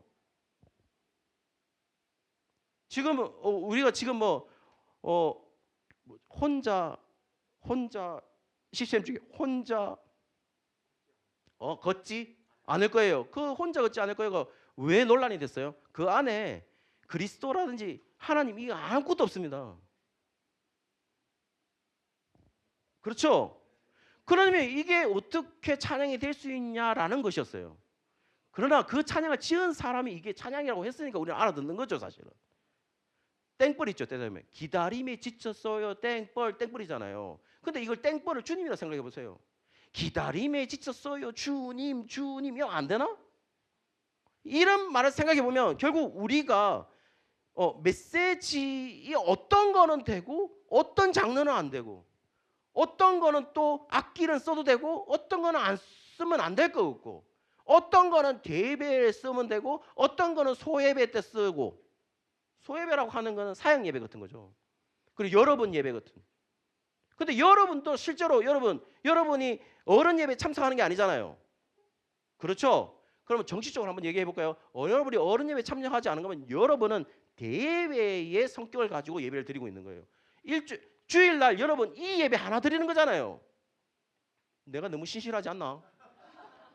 여러분 예배를 드리는 거잖아요. 그러면 여러분도 대예배의 성격의 수준과 똑같은 것을 가지고 있어요. 그러면 여러분한테는 되고 왜 어른들은 하면 안 되는 거예요? 이런 것들의 기준이 다 흔들리고 있는 시대에 살고 있으면서 누구도 리더 되는 사람이 누구도 이걸 자세하게 얘기도 안 해주고 얘들이 해도 되는 건지 말아야 되는 건지 그러면서 흔들리고 있는 거죠. 신학 교수들도 말 안 해요. 댓글 당할까 봐. 여러분 제가 제일 화가 났을 때 언제냐. 여러분 우리가 동성애 때문에 엄청나게 힘들었을 때가 있었어요. 있었죠. 이런 것들 때문에 동성애 있을 때 제가 봤어. 신학 교수님들이 단 한 번이라도 이게 맞다 저게 맞다라고 단 한 번이라도 누가 나와가지고 이래 해야 됩니다 저래 해야 됩니다라고 성경은 이렇게 말하고 있습니다라고 자신 있게 말하는 사람 단 한 명도 없었어요. 신학대 교수님들이. 얼마나 비겁해요. 우리 애들 우리 청년들 그만큼 힘들 때 이게 맞는지 저게 맞는지 우리가 동성애 때문에 어떤 식으로 우리가 동성애를 바라보는 게 맞는지 그렇게 흔들리고 우리의 정치 성향 때문에 힘들어할 때 이게 맞는지 저게 맞는지 극우가 맞는지 우파가 맞는지 극자가 맞는지 이게 다 막 힘들어할 때 누가 성경적 기준은 이거야. 야 이걸로 흔들리면 안 돼 라고 자신 있게 말하는 목사가 누가 있었는데 그 사람들 성경에 맞는 사람이냐? 그것도 아니야. 자신 있게 말하는 사람들은 너무 힘든 사람들이라. 말도 안 되는 사람들이거든. 그러면 우리가 신뢰받을 수 있는 아니 교수님들이 나와가지고 이렇게 말해줬으면 좋겠는데 그러면 좀 권위도 있고 단 한 명도 말하지 않았잖아요. 그러면 뭐예요? 교회들은 흔들릴 거 아니에요. 우리 청년들 이 아무것도 모르는 인간들인데 우리가 얼마나 힘들겠어요. 그렇죠? 심지어는 이번 대선에 때 우리가 이재명 대통령 찍어야 된다. 아니면 윤석열 찍어야 된다. 어느 게 맞는지도 누구죠? 김문수 누가 찍어야 돼? 누가 성경적으로 맞는데 이따위 얘기를 하고 있고 말이야. 그럼 우리 청년들 어떻게 하라는 얘기예요? 그러면 내가 만약에 예를 든 겁니다. 김문수 찍어야 되는데 내가 이재명 찍었으면 내가 비성경적인 사람인가? 그런 얘기가 어디 있어요, 사실은. 우리는 그 속에서 리더들이 아무 소리도 안 하고 정치 발언하면 안 됩니다. 발언하면 안 돼. 왠지 아세요? 여러분 아주 간단해요. 중세 시대째죠. 중세 시대 때. 중세 시대 때 보세요. 중세 시대 때는 어땠냐? 중세 시대 때가 결국 세속 권력과 종교 권력이 합쳐져 있는 겁니다. 종교 권력을 누가 세속 권력과 종교 권력을 누가 다 가졌어요? 교황이 가졌잖아요. 여러분 중세 시대 때를 다른 말로 뭐라고 말해요? 암흑 시대, 다크 에이지라고 얘기해요. 왜 다크 에이지인데요? 하나님이 없는 시대라고 얘기해요. 실제적으로 교황이 가톨릭이 누굴 믿었는데요? 하나님을 믿었잖아요. 왜 하나님을 믿는 시대가 다크 에이지냐고. 결국 그게 뭐냐? 종교 권력이 세속 권력을 함께 잡고 있으면 다크 에이지가 되는 거예요. 왜 그러냐? 종교 권력을 가지고 세속 권력화 시켜가지고 똑같이 굴면 그거는 육체의 소욕을 따르는 거기 때문에 그런 거죠. 아무 말도 안 했던 겁니다. 교회가. 여러분 분노해야 돼. 이거는 아무 말도 안 했던 겁니다. 신앙에 대해서는 뭐가 옳은지 아무것도 얘기 안 하는 거지. 우리는 지금 다 침묵한 거지. 결국에는 뭐예요? 현상만을 가지고 이 사람에게 따르면 이게 성경적인 거라고 다 우르르 그랬던 겁니다. 심지어 어떤 일이 일어난 줄 아십니까? 너무 정치성에 가르니까 어느 날 예를 드는 겁니다. 김문수 대통령 안 됐어. 그 다음날 교회 구구파들이 아무도 안 나와. 뭐는 이따위가 다 있어요. 우리가 지금. 우리는 그런 기준을 가지고 있는 사람들이 아니에요. 여러분. 다시 말씀드립니다. 정치 성향을 가지지 말라는 얘기 아니에요. 다 가질 수 있습니다.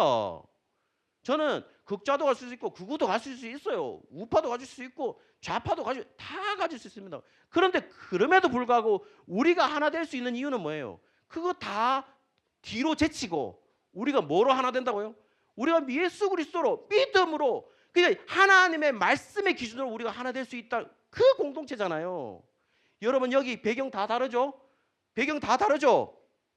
여러분 지식 수준 죄송합니다만 다 다릅니다. 여러분이 갈 수 있는 물질 수준 다 다릅니다. 여러분의 생활 배경 다 달라요. 부모님들 같습니까? 같은 형제는 같을 수 있겠지. 그러나 다 다릅니다. 그러면 여러분은 다 다른 사람들 속에서 태어난다는 겁니다. 그럼 다 다르다는 겁니다. 우리는 같을 수 없어. 부부가 오래 살면 같아진다. 더 달라집니다. 더 달라집니다. 더 안 싸울 따름이지. 포기하는 거예요. 포기. 네 이랬으면 변했을 때 안 변해요. 뭘 어떻게 변할 건데. 다 포기하는 겁니다. 늙으면 같아진다고요? 힘없어서 하지를 못하는 거예요. 하지를 못하는 겁니다. 이겁니다. 이게 인간의 기준이라는 겁니다. 인간의 기준. 저는 인간의 생각이 다 맞다고 생각하지 않습니다. 여러분 생각해 보십시오. 결국 뭐가 우리의 삶의 기준이 되느냐? 하나님의 말씀이 기준이 되는 거죠. 그리고 우리한테 이루는 거는 육체의 소욕을 이루는 게 아니죠. 내가 너한테 성함 좀 보여줄래요? 성함 지혜야. 지혜 네 욕심이 이루는 게 아니고 하나님 인사하면 지혜야 내가 너에게 있는데 성령이 지혜를 향한 그 욕심을 성령의 생각을 이루는 것이지 지혜가 가지고 있는 자신의 생각을 이루는 게 아니에요. 우리의 삶은 그렇게 이루어져 있다고요. 여러분 무슨 말인지 이해하셨죠? 예를 들어 볼게요. 여러분 야곱 있죠. 야곱 알죠? 야곱이 누구하고 결혼하고 싶었어요? 라헬하고 결혼하고 싶었죠? 왜 결혼하고 싶었어요? 그래 그렇게 돼 있어요. 뭐라고 돼 있냐면은 정말 희한하게 돼 있습니다. 라헬은 이뻤다, 아름다웠다 이렇게 돼 있어요. 그렇죠? 근데 레아는요, 알력이, 시력이, 눈이 좋지 않았다 이렇게 나와 있습니다. 그래 나와 있어요. 그런데요, 고대의 표현이에요. 정확하게 표현하면 이겁니다. 라헬은 이뻤다.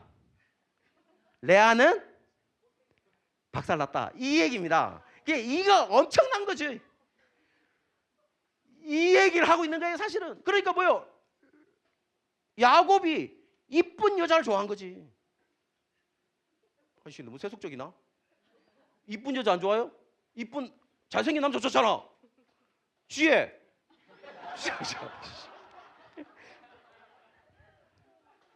예를 들어 볼게요. 잘생겼어. 근데 몸이 건강하지 않아. 근데 잘생겼어. 여러분 잘생긴 그 원빈 아니면 차은우급이야. 그런데 몸이 아파.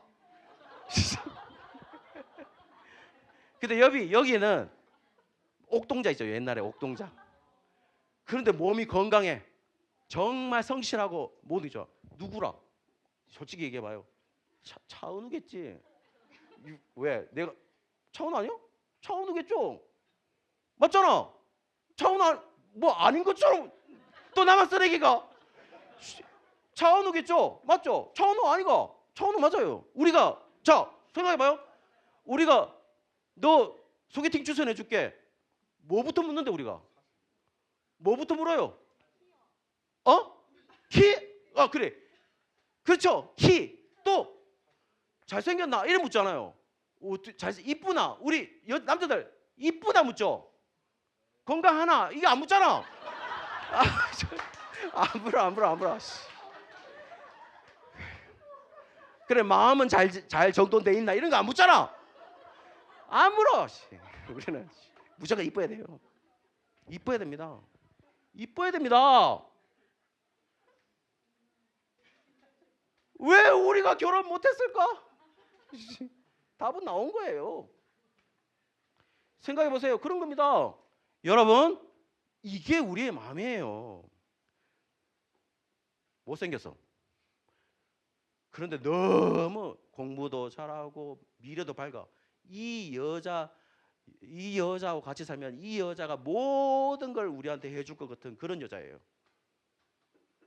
그래도 못생겼습니다. 이게 우리의 마음이라고. 변할 수 없는 것들. 이게 다 뭐냐? 우리의 기준에서 생긴 거예요. 근데 야곱이 어떻게 했냐? 야곱이 라헬이 이뻤고 레아는 못생겼다고 나와 있어요. 알력이 좋겠다는 것은 고대 표현이에요. 왜냐하면 눈은 모든 사람을 나타내는 그거를 표현을 쓴 거예요. 굉장히 부드러운 표현이죠. 왜 못생겼다 이렇게 얼굴이 아니다 이렇게 말할 수가 없잖아요. 그러면 이게 눈을 표현한 거예요. 눈이 아니라 그랬으니까 얼굴이 아닌 거예요 지금. 그러면은 당연히 나는 라헬을 좋아할 수밖에 없죠. 그런데 라헬을 위해서 몇 년 봉사합니까? 7년을 봉사합니다. 내가 7년 봉사하면 줄게. 내가 7년 레아를 먼저 보내는데 라헬을 먼저 보내는데 네가 7년을 봉사해라. 이렇게 얘기했어요. 자, 그 다음에 내가 라헬인 줄 알았죠. 7년 끝났어. 그리고 나는 라헬인 줄 알고 하룻밤 잤네? 결혼하고. 그런데 어두컴컴하니까 그때는 불빛이 없었잖아요. 형광등이 없었다고. 그러니까 이게 라헬인지도 모르고 이게 레아인데 잔 거죠, 같이. 그리고 나서 버떡 일어나 보니까 아씨 레아네 이게. 그래 이렇게 된 거예요. 그래 가가지고 장인어른한테 가고 장인어른 이게 어떻게 된 겁니까? 막 따진 거죠. 그럼 뭐라 합니까? 7년 더 일해라. 그럼 제가 예를 한번 들어볼게요. 내가 딱 갔는데 제가 와이프하고 결혼하러 갔는데 장인이 나보고 7년을 일해라. 내가 줄게. 제가 어떻게 할 것 같아요? 됐습니다. 하면서. 뭐 그 정도는 아닙니다. 하면서. 네, 그 정도로 제가 바칠 건 아니니까 제가 7년. 그런데 이거 뭐예요? 또 7년을 하자 그랬어요. 7년 하라 하니까 야곱이 어떻게 했습니까? 오케이. 하겠습니다. 하겠습니다 했다고. 근데 문제가 생기죠. 문제가 생깁니다. 문제가 뭐 생기냐면은 14년 뒤에 줬느냐? 그게 아니야. 7일 후에 줍니다. 라헬을. 유부남. 생각해봐요. 자, 그러면 정확하게 얘기해야 됩니다. 7일 후에 라헬을 줬어. 7년 후를 약속하고 7년 후에 정식적으로 주는데 7일 후에는 이미 아내로 준 거예요. 라헬을. 그러면은 7일 후에는 누구하고 잘까? 라헬하고 잘 거죠? 그렇게 자겠지. 놀라운 일이 발생합니다. 레아에게 르시레유이스, 르우벤, 시몬, 레위, 유다, 이사갈, 스불론. 몇 명이야? 르시레유이스 6명이 나요. 어떻게 된 거라? 얘기해봐. 어떻게 된 거라? 라헬하고만 잔다며. 어떻게 된 거라, 유부남? 여기에서 우리가 드러나는 게 있죠. 결국 레아에게서 유다가 나잖아요. 그 유다에게서 후손으로 누가 나와요? 예수님이 나오는 거죠. 다시 말씀드리면 결국 그 야곱의 계보에서 약속된 아내는 누구였냐면은 결국 레아였던 거죠. 내 생각과는 전혀 차이가, 내 생각과는 상관이 없어요. 결국 이루시는 것은 뭐라고요? 하나님의 말씀이, 하나님의 계획이 우리 속에 이루어지는 것입니다. 그렇게, 그러니까 우리의 기준은 결국 하나님의 말씀밖에 없는 거죠. 그 하나님의 말씀으로 이루어진다는 겁니다. 그게 기준이 돼야 된다는 겁니다, 여러분. 무슨 말인지 이해되시죠? 그러면 생각해 보면 이렇습니다. 자, 그렇기 때문에 우리의 기준이 흔들리거나 우리의 기준이 상실되거나 우리의 기준이 다르게 되면 엄청나게 위험한 것이 바로 지금의 이 시대를 살고 있다는 겁니다. 여러분, 예를 하나 들어볼 건데요. 한번 보실까요? 예를 하나 들어볼게요. 예, 이 장면입니다. 여러분, 저 아시는지 모르겠는데 이 에루살렘의 아이만이라는 게 있습니다. 저 책이 있는데요. 에루살렘의 아이만이 뭐냐면은 아돌프 아이만이라고. 아돌프 아이만은 뭐냐면은 세계 제 1차 세계대전 때 이 사람이 총통, 그러니까 독일이 유대인들을 잡아서 유대인들을 수용소를 어디로 배치하는가를 그거를 관장했던 사람이죠. 아돌프 아이만이라는 소령이었어요. 그러니까 한마디로 독일 장교였다는 거죠. 그러면 당연하죠. 여러분 잘 알죠. 아우슈비츠로 가면 이건 100% 죽어요. 실험 대상인 거죠.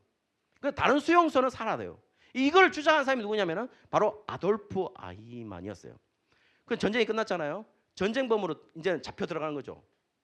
그때 이 아돌프 아이만이 어디로 피신하냐면은 아르헨티나로 피신을 합니다. 아르헨티나로 피신을 했는데 이 아르헨티나로 피신하고 나서 성형도 했어요. 성형도 했어요.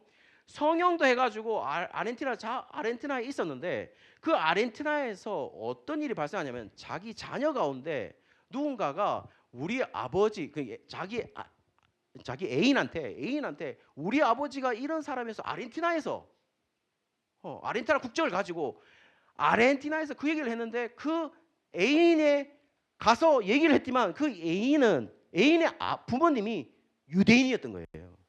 그래서 유대인한 이 이스라엘로 아돌프 아이만이 여기 숨어들어 있다는 것을 고발한 겁니다. 고발하자 모사드, 그러니까 이스라엘 정보국이죠. 이스라엘 정보국이 아르헨티나로 잠입을 해서 불법적이었습니다. 사실은 잡아서 이 전쟁 사범으로서 이 사람을 아르헨티나에서 잡아옵니다. 모사드가 정보국에서. 그러면서 저기에 보시면 저 아돌프 아이만이 이스라엘 법정에 서게 되는 거죠. 법정에 서게 됩니다. 그러면 이제 아돌프 아이만이 이제 주장을 하는 겁니다. 주장을 뭘 했냐? 주장을 이런 걸 한 거예요. 뭘 주장했냐면 아돌프 아이만이 나는 군인으로서 명령을 받아서 행했다라고 얘기를 합니다. 그래서 나는 not guilty, 나는 무죄입니다라고 선언을 한 거예요. 나는 군인이었는데 당연히 총통에 히틀러의 명령에 따를 수밖에 없지 않느냐.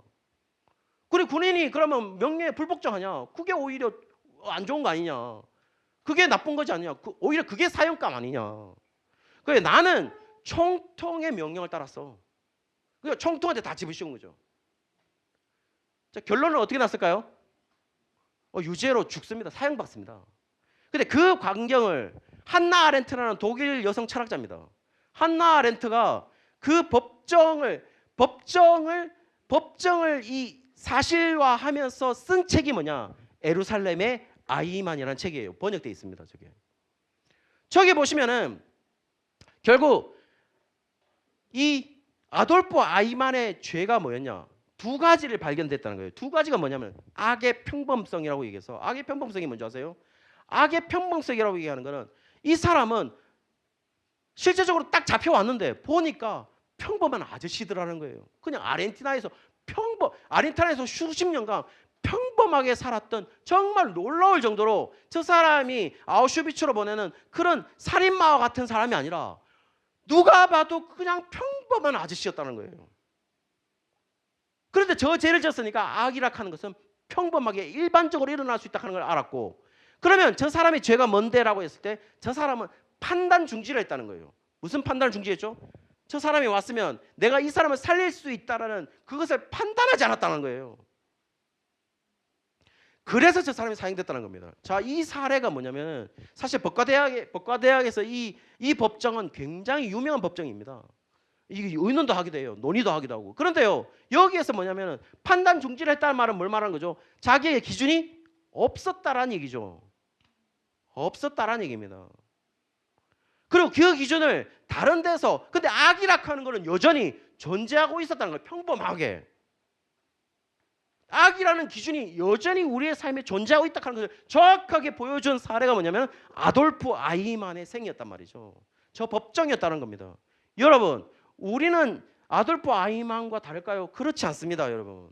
우리는 같은 거죠. 우리는 어떻게 해석하느냐에 따른 거죠. 우리는 우리의 상황 속에서 해석을 다 해요. 왜 해석을 다 하냐? 한일합방 한번 생각해 보세요. 한일합방이죠. 한일합방 있습니다. 알죠? 역사? 우리 굴욕의 세계죠. 그러면 그 한일합방을 해석하는 역사에 해석하고 있는 한국 사람과 그것을 보고 있는 일본 사람의 해석이 다르겠죠. 그래서 여러분, 역사락 하는 거는 두 개의 단어가 있어요. 역사락 하는 거는 독일어로 히스토리에가 있고 게시테가 있어요. 히스토리에락 하는 건 뭐냐면 팩트를 얘기하는 겁니다. 팩트. 이거는 뭐냐면 미닝이에요. 그러니까 해석된 역사라는 거죠. 둘 다 어떻게 해석하냐? 둘 다 히스토리, 역사라고 해석을 해요. 독일어에서. 예를 들어 보겠습니다. 예를 들어 볼게요.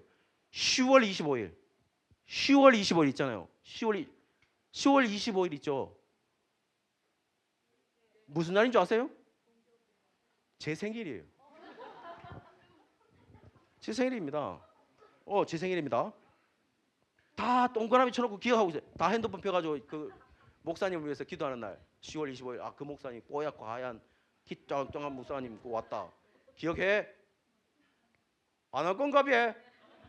어쨌든 생각해 보시면 10월 25일이 나에게는 히스토리에, 팩트는 10월 25일 날 1972년 10월 25일 날 김태훈이 태어났다. 이거 역사죠. 사실이에요. 팩트입니다. 히스토리입니다.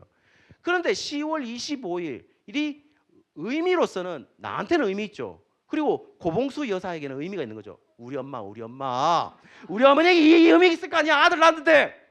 종손 독자 2대 독자 종갓집의 종손이야. 엄청나게 의미 있는 거잖아요. 충순궁파 몇 대 손이 있는데 나. 그러면 엄청나게 괴시태로서 의미의 역사로서는 엄청나게 의미가 있죠. 그런데 여러분한테는 10월 25일은 1972년 여러분이 없을 때겠죠. 없는데 10월 25일 아무 의미가 없습니다. 저와 의미가 다르겠죠. 괴시태가 다르단 말이에요. 그렇지 않습니까?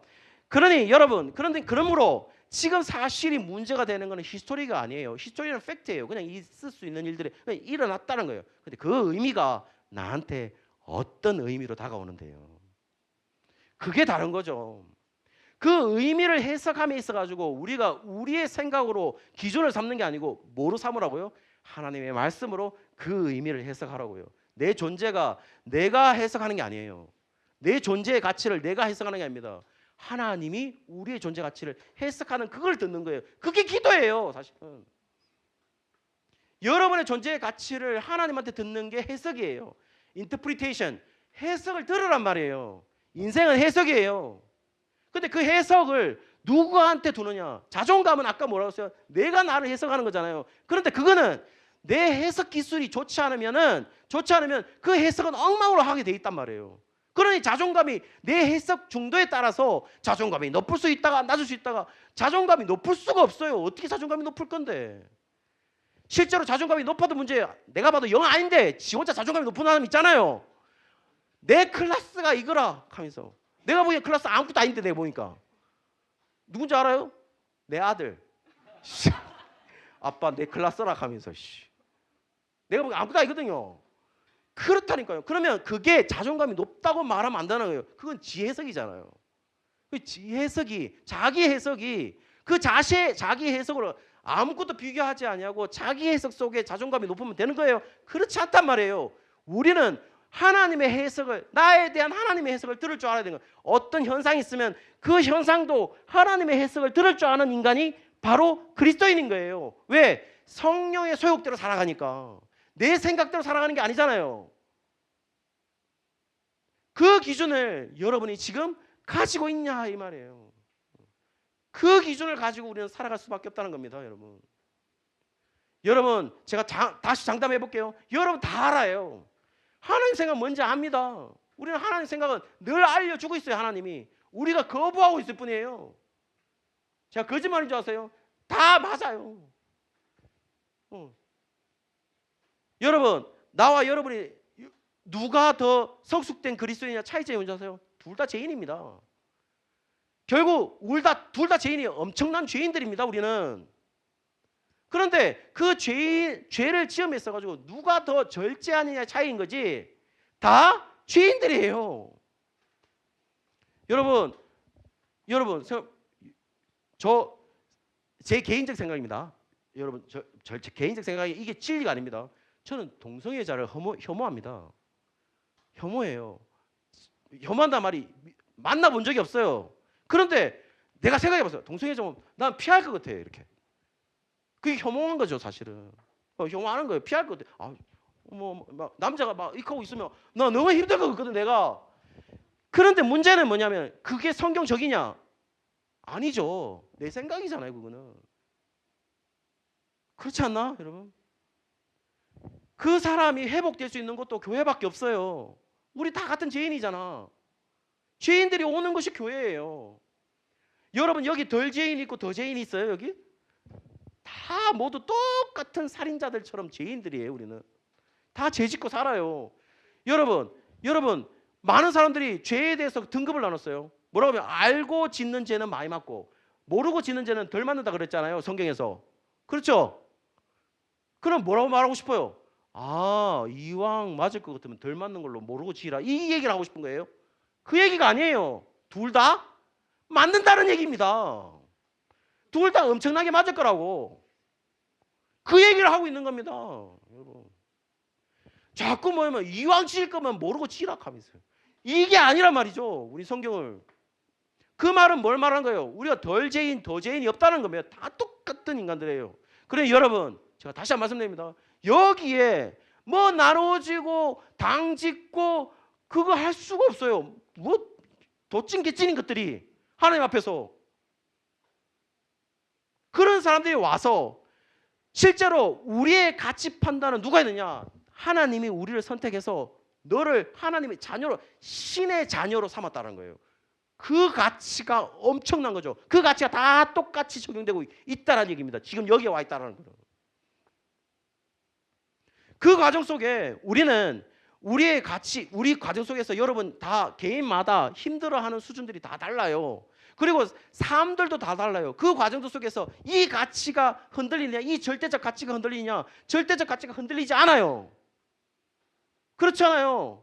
우리한테 삶의 스크래치가 났다고 해서 우리의 삶이 그 가치가 흔들리냐? 흔들리지 않습니다, 여러분. 우리의 가치는 변하지 않아요. 우리의 가치가 뭔데요? 우리의 최고의 가치가 뭔데요? 내가 어느 세속적 위치에 가면 내 가치가 올라가는 거예요? 그렇지 않습니다, 여러분.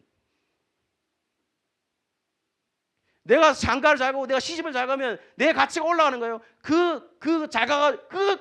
그래서 가치 올라가는 거라고. 그러면 하지 마세요, 그거는. 그렇게 움직이는 게 아니에요, 우리의 가치는. 우리의 가치는 뭔데요? 내가 하나님의 자녀라는 거. 내가 아무것도 아닌데, 내가 뭣도 아닌데 하나님이 나를 선택해서 나를 사용했다고 하는 거. 그게 우리의 최고의 가치인 거예요. 그 상황 속에서 우리는 스크래치 날 수 있습니다, 인생에. 그럼 가치 안 변하죠. 여러분, 5만 원짜리에다 칩시다. 5만 원짜리, 우리 경상도 말로 쎄삐 하는 게 있어요. 쎄삐가 뭔지 아세요? 새 거.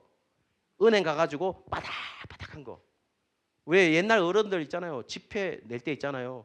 일부러 은행에서 찾아오는 사람들도 많았어요. 일부러 그런 정성은 때가 대단합니다. 그런데 자, 생각해 보세요.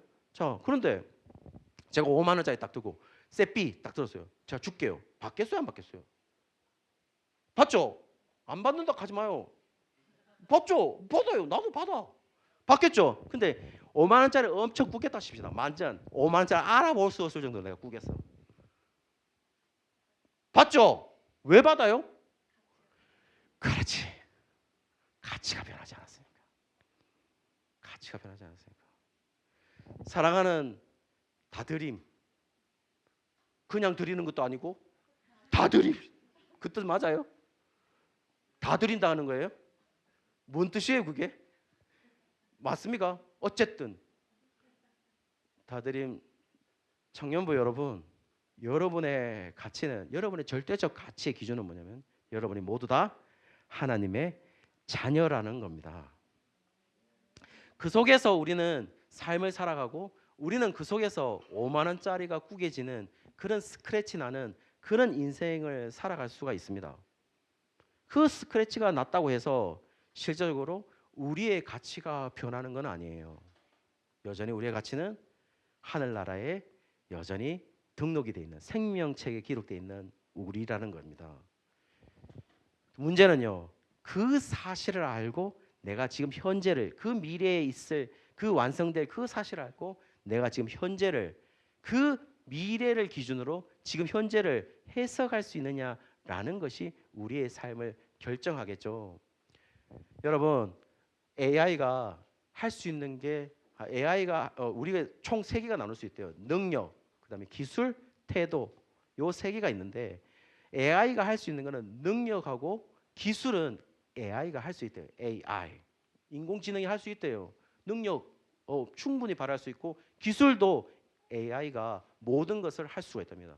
못하는 게 뭐냐면 태도, 애티튜드. 애티튜드는 인공지능이 할 수 없는 거예요. 결국 하나님을 향한 우리의 태도는 인공지능이 할 수 있는 게 아니에요. 여러분 능력 조금 부족해도요, 인공지능 다 합니다. AI가 다 해요. 심지어는 여러분, 제가 오늘 본문 말씀을 딱 쳐가지고 챗GPT한테 물었어요. 오늘 설교 만들어줘. 쫙 만듭니다.